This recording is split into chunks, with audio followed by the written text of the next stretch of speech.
Hello बच्चों, आइए इस प्रश्न को देखते हैं।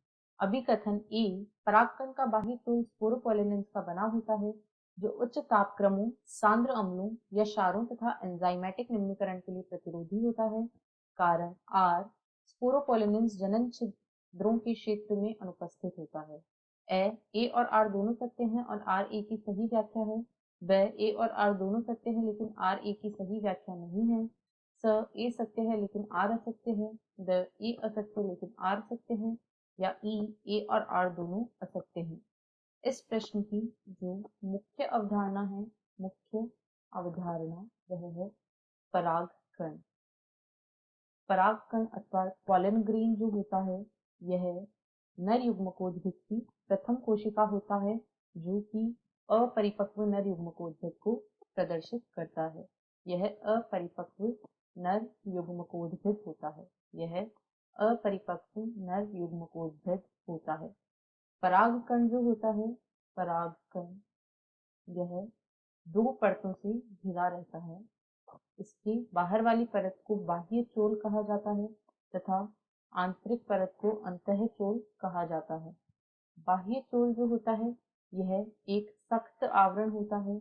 यह एक सख्त कठोर आवरण होता है जो कि स्पोरोपोलिनिन से बना होता है। यह स्पोरोपोलिनिन का बना होता है और स्पोरोपोलिनिन जो है वह अब तक का खोजा गया सबसे प्रतिरोधी पदार्थ होता है या प्रतिरोधी पदार्थ है क्योंकि यह इस पर कोई प्रभाव नहीं पड़ता है अम्ल, क्षार या उच्च तापमान का।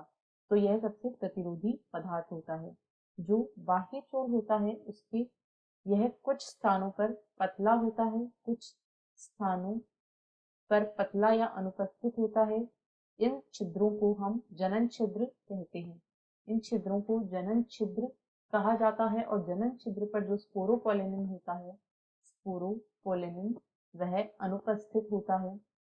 स्पोरोपोलिनिन यहाँ पर अनुपस्थित होता है और यही वह स्थान होता है जहाँ से परागकण के अंकुरण के दौरान पराग नली बाहर निकलती है।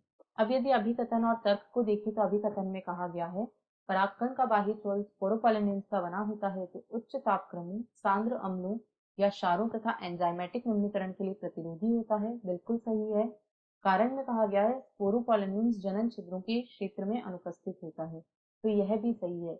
लेकिन आर जो है वह ए की सही व्याख्या नहीं करता है कि क्यों जो स्पोरोपोलिनिन है वह प्रतिरोधी होता है। तो इस प्रश्न का सही उत्तर है ब। ए और आर दोनों सत्य हैं लेकिन आर ए की सही व्याख्या नहीं है। आशा है आपको प्रश्न समझ आया होगा। धन्यवाद।